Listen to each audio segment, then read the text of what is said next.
Hello, ഇന്ന് രാത്രിയിലേക്ക് നമുക്ക് കക്കിറച്ചിയും കടലയും കൂടി വറുത്തരച്ച് കറി വെക്കാം കേട്ടോ.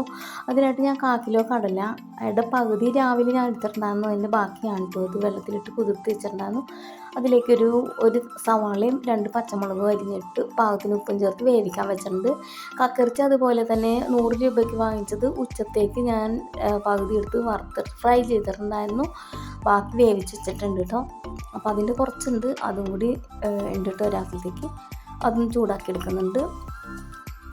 അപ്പോൾ അടുത്തതായിട്ട് എനിക്കിഷ്ടമില്ലാത്തൊരു ജോലി ചെയ്യാൻ പോകാം കേട്ടോ. തേങ്ങ ചിരണ്ടുന്ന ജോലി അതെനിക്കിഷ്ടമല്ലാത്തതാണ്. കാരണം എന്താ വെച്ചാൽ വേറെ ഒന്നുമല്ല, നമ്മുടെ ചിരവ അത്ര സ്യൂട്ടല്ല കേട്ടോ. ഈ കൗണ്ടർ ടോപ്പിൽ ഇളകിക്കൊണ്ടിരിക്കുകയാണ്, കറക്റ്റായിട്ട് നിൽക്കുന്നില്ല.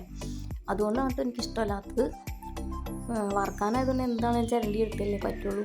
ആദ്യം തന്നെ പാത്രത്തിൻ്റെ എണ്ണം കൂട്ടണ്ടെന്ന് വിചാരിച്ച് വറക്കാനുള്ള ചീനച്ചട്ടി തന്നെ ചിരണ്ടാന്ന് വിചാരിച്ചു. പക്ഷെ അതിൽ ശരിയാവുന്നില്ല. പിന്നെ ഞാനൊരു പ്ലേറ്റ് എടുത്ത് അതിലേക്ക് ചിരണ്ടി എടുക്കുകയാണ് കേട്ടോ. അങ്ങനെ കഷ്ടപ്പെട്ട് ഞാൻ തേങ്ങ ചിരണ്ടി എടുത്തു.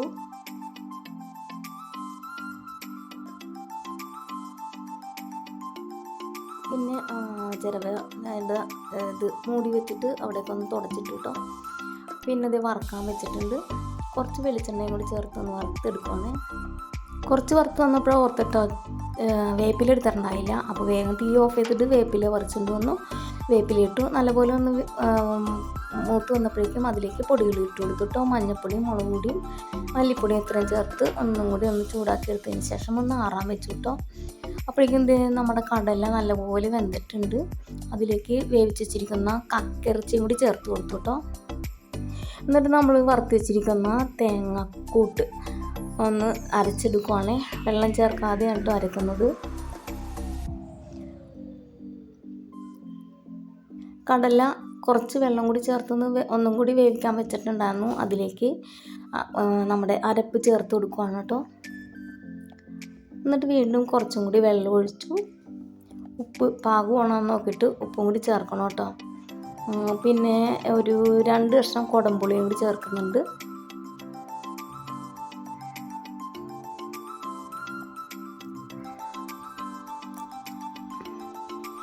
അപ്പോൾ ഇതേ കറി നല്ലപോലെ തിളച്ച് എണ്ണയൊക്കെ തെളിഞ്ഞ് വന്നിട്ടുണ്ട് കേട്ടോ. ഉപ്പ് നോക്കിയിട്ട് പാകമാണ്, പിന്നെ ചേർക്കേണ്ടി വന്നില്ല. അപ്പോൾ ഇത് വറുത്തരച്ച കടല കക്കിറച്ചി കറി ഇവിടെ റെഡി ആയിട്ടുണ്ട് കേട്ടോ. അപ്പോൾ ഇത്രയേ ഉള്ളൂ. ഈ ഒരു റെസിപ്പി എൻ്റെ ഫ്രണ്ട് പറഞ്ഞു തന്നാണ് കേട്ടോ. എന്താണെങ്കിലും സൂപ്പറാണ്. അപ്പോൾ ഇത്രയേ ഉള്ളൂ ഇന്നത്തെ വീഡിയോ ഇഷ്ടപ്പെട്ടെങ്കിൽ ലൈക്ക് ചെയ്യണേ. അപ്പോൾ ഞങ്ങൾ ഈ കടല